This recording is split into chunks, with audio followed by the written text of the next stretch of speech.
Hello everybody, my name is Ray. Welcome to the Evangelical Dark Web. Today we'll be talking about the ERLC, the Ethics and Religious Liberty Commission of the Southern Baptist Convention, and we'll be talking about why they are so weak on abortion and so aggressive towards people who want to take a stronger stand. That's what we'll be talking about today, but first I want to wish everyone a happy Juneteenth.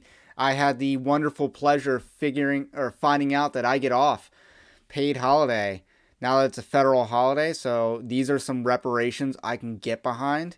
And I hope you guys have a wonderful holiday. I don't know what you do to celebrate Juneteenth, but I'm happy to find out.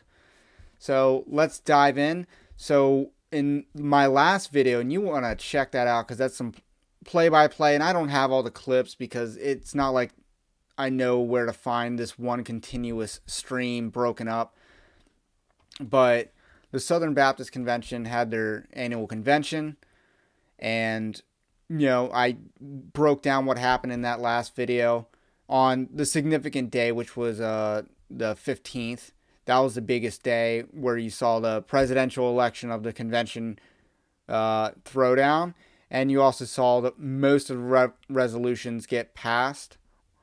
And this video will be a follow-up on the issue of abortion. So first I want to rehash Resolution 3, which was a very weak stance against abortion. It was meant as an evangelicals for Biden resolution because it was basically trying to defend the Hyde Amendment, which is a useless pro-life measure because we operate under this premise that we don't fund abortion. Instead, we just fund the people who fund abortion, let alone. The other thing is that federal advanced premium tax credits, also known as APTC, funds non-Hyde plans, which means they fund, those tax credits go to health insurance plans that fund abortion.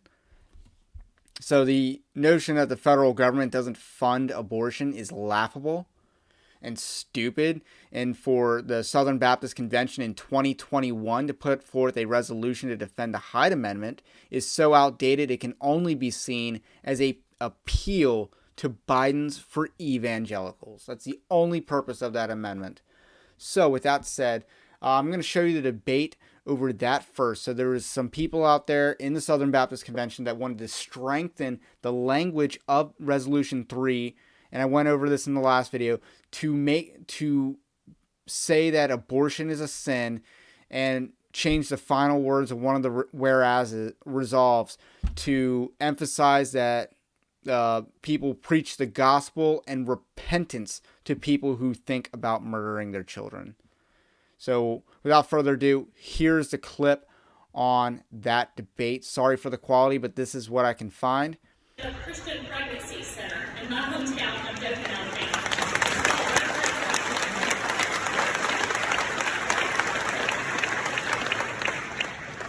Before I entered into that task, I would have been very tempted to adopt language more in line with what you just proposed.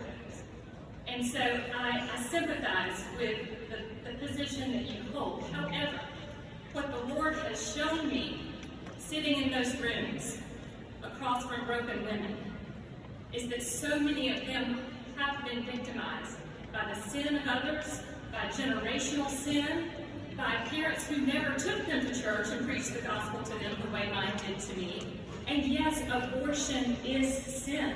And one of the things we impart to those women when we love them, care for them, and minister to them is the gospel of Jesus Christ, is the truth about the sin of abortion. And we do call them to repentance.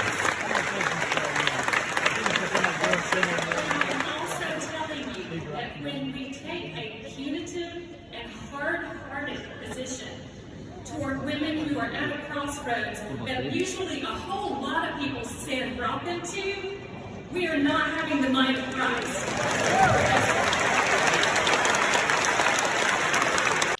So this clip is ridiculous. They bring out this teary woman to emotionally manipulate the messengers into siding with her argument, which is so laughably bad, First of all, let's just debunk her premise altogether. A resolution by the Southern Baptist Convention has no impact on someone's pro-life ministry. Like, how you act in that ministry has nothing to do with what the Southern Baptist Convention passed as a resolution. This is such a laughably dumb premise, and all these idiots in that convention hall fell for it. It was a dumb premise. Moreover, she is treating the man as hard-hearted, and all he said prior to that was that we preach the gospel and repentance. How on earth can that ever be considered hard-hearted? That is a biblical command, and for her to treat that as hard-hearted is extremely elitist. And that is what the Southern Baptist Convention is ruled by, these elites. And these elites do not want to take a strong stance on abortion. And let's move on to the next resolution, which did end up passing after much debate. And there's this debate over whether...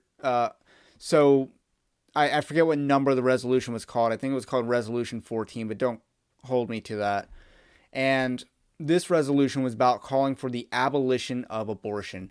And it does not take a middle ground. It says abolition of abortion. No exceptions. And I'm all for that because we should not have rape and incest exceptions. Rape is answering one evil with another. Incest is eugenics. And I don't support that. So it would make and people who support incest exceptions but don't support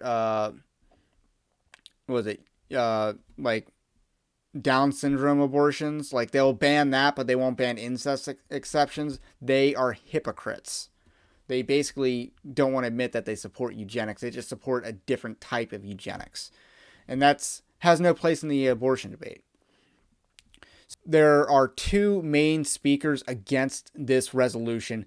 One of them is a seminary professor. So that just tells you all you need to know about that guy. He's like, oh, I know, I'm a seminary professor and I know all about error. If I had to go through all the error of this resolution, I'd be here a long time. He was so elitist and snobby about it. And, that guy probably doesn't even know the Bible that well. He's just an educated academic, and he's so out of touch with Baptists, he's so out of touch with the church that he's going to talk down to them. And then the next guy is the ERLC. So let's see him. President, my name is Josh Wester. I'm a messenger from Redemption City Church in Franklin, Tennessee. And I also serve as the chair of research and Christian ethics at the Ethics and Religious Liberty Commission. And I'm here to speak against this resolution. Please. Before I say anything else, let me say that I not only appreciated my brother who offered this resolution, but I appreciated very much the gentle spirit with which he offered it. And even though I don't have a baby up here with me, I do have a copy of Light Magazine. This is the brand new edition from the ERLC on the topic of pro-life issues, specifically the road to Roe 50, where soon we will commemorate the tragic anniversary of the Supreme Court's decision in 1973 handing down Roe versus Wade and legalizing abortion in every state in the union.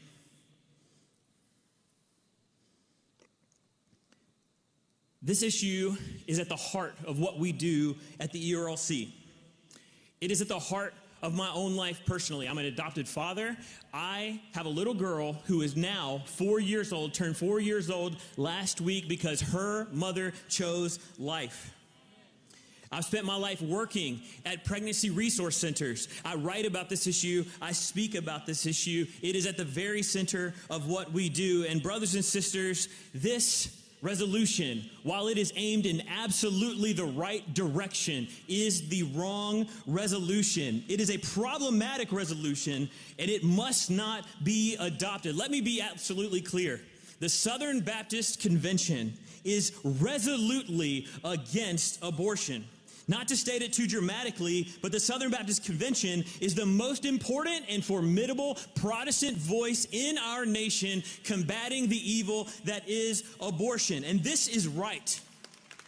We should be proud of that legacy because abortion is a heinous evil. It is a grievous sin. It is a moral terror.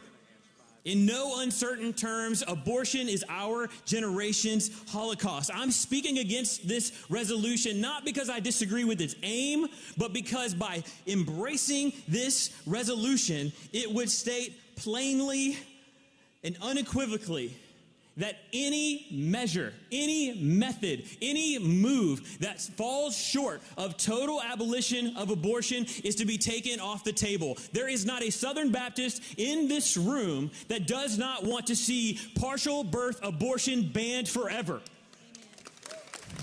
Supporting this resolution would send all of our pastors back to their churches, instructing them to tell the folks in their churches, the state legislators that sit in their seats, anybody with a voice, that they are only free to support legislation that would bring about total abolition. We are in a place right now where in the state Josh, I'm going to need you to, your 3 minutes are up, so can you finish this sentence? Yes, sir. In the state of Missouri right now, the New York Times has said that abortion is effectively been banned by these measures. We need to vote down this resolution. So they're trying to give you the runaround here, and don't fall for it. Because in many red states, we're talking deep red states, Oklahoma is a primary example where this has gone on. This definitely goes on in Texas. This goes on in a lot of states where Republicans run on the pro-life ticket, right? But there is more benefit for these politicians to incrementally combat abortion because they can raise more money for the next election. That's what the game is about for the politicians. They want to raise campaign dollars, and that's why they sandbag meaningful efforts to combat abortion. That's why they do it. Oklahoma is a key state where this happens every single year, it seems, where there's a few Republicans that want to abolish abortion, and it's Oklahoma. They have a Republican trifecta. There's no excuse for why they cannot pass this legislation on partisan lines, but the Republicans would much rather make money or raise money on the issue of abortion than solve the issue of abortion. And many pro-life organizations are just like this. I believe this also happened in Tennessee where they passed this one incremental law, but it came at the expense of sandbagging meaningful legislation. And so I don't really like the idea of those incremental legislations because they come at the expense of meaningful legislation in states where this meaningful legislation can be passed on partisan lines. Force these Republicans to come out as pro-abortion. Force them to. Instead, the ERL strategy is let's incrementally approach this issue and let the Republicans virtue signal on the issue instead of holding them to account. The ERLC is not about meaningful political action. They are about grandstanding. They are about blogging. They are about having their own parties or conferences, if that's what they want to call them. They are about advancing their own celebrity, but they are not about abolishing abortion. That is fake news. So, that's the game that Republicans play, and that's not just Republicans, it's National Right to Life. They play that game. March to Life only exists so that there will be a March to Life next year. And the ERLC is certainly a fake pro-life organization like those other two. So then someone on Twitter who's an ERLC Stooge, I'm pretty sure he had ERLC in his bio at one point, but he wanted to argue with me about. So after this resolution passed, and they undermined it, their amendment to undermine it passed, and they were able to pass a resolution, which is a positive step for the convention, but see how much the resolutions committee genuinely opposed a meaningful stance on abortion. So let's look at this, and I say because the ERLC has zero accomplishments for all the funds they are given. And that's a fact. And he's like, I don't work for the ERLC. And I'm pretty sure on this day he had ERLC in his bio, but he works for NRBA. And that's just whatever. It's just another Big Eva Stooge organization. If you listen to the last 15 minutes, you would have heard about the 11 ultrasound machines the ERLC placed this year. And let me tell you about that accomplishment. Let's break that down. Ultrasound machines are not that expensive as far as medical equipment goes. In fact, if you wanted to, if your wife is pregnant or you're pregnant, you could go out of your way to buy an ultrasound machine. It would be expensive. It would probably be too expensive for the average family, but it's not like it's unobtainable in its price range. It's just not frugal. It's much simpler to buy a little baby Doppler. You can buy one of those really easily. Ultrasound machines, a little bit more expensive, but the number of ultrasound machines you can buy for the $3 million budget that the ERLC has, a lot. Let me tell you, it's a lot. So, with that said, this ERLC Stooge kind of wants to argue with me, but he's kind of friendly about it.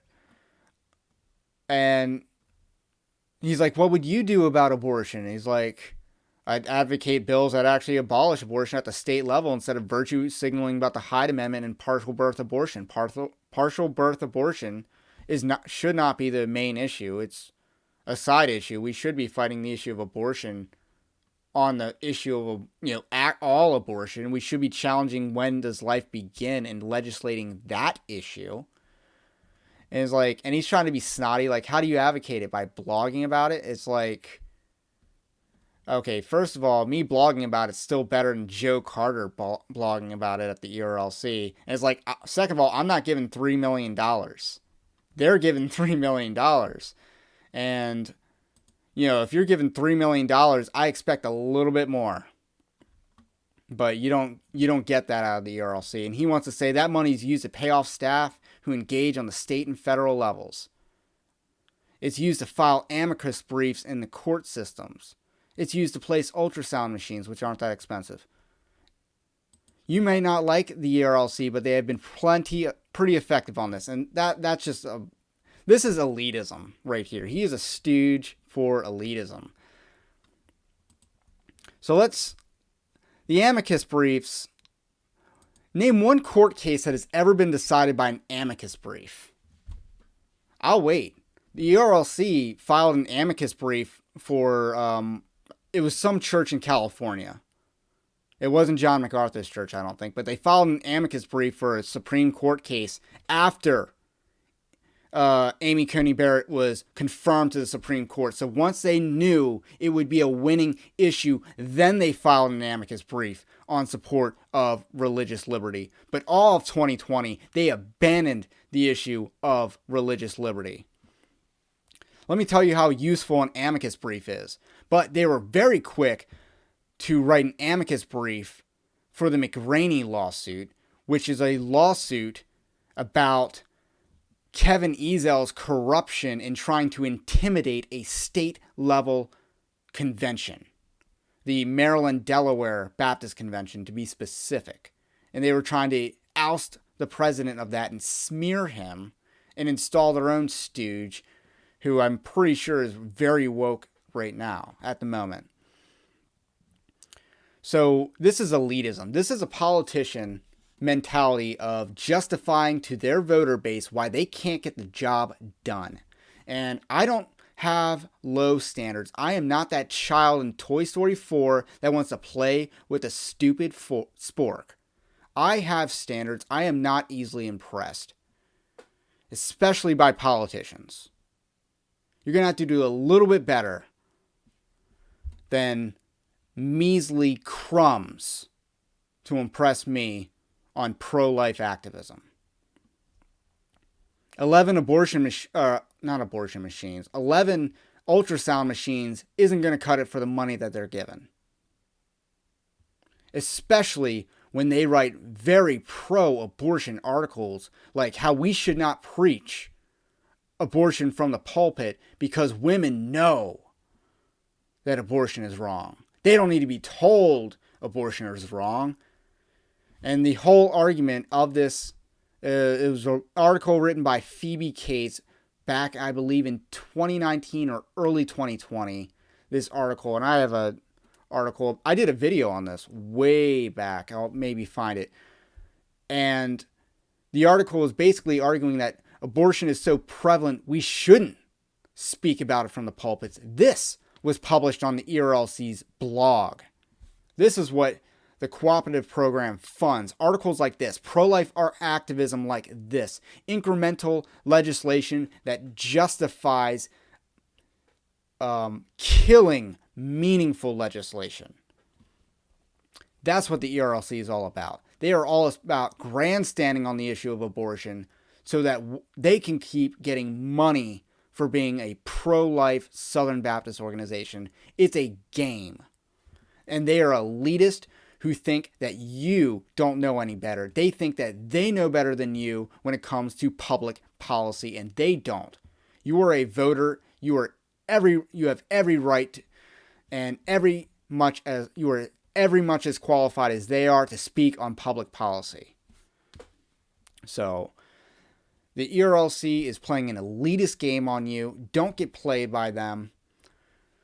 This is an evil organization, and that's why, I love this little photoshopped title image that I have, and I hope you do as well, because it's very fitting. I made that myself, and I don't get to bust that out every day, but I love tweaking around with Photoshop like that. So that's all I got to say about this issue.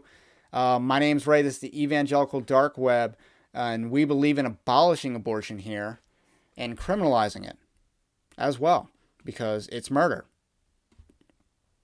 So if you like that kind of content, subscribe to the channel, Evangelical Dark Web, and also check out evangelicaldarkweb.org, linked in the description below. Subscribe to that as well. Comment below what you think about what I think, and you should also like the video, because that definitely helps the YouTube algorithms. Have a blessed day, and I will catch you on the next one. Happy Juneteenth.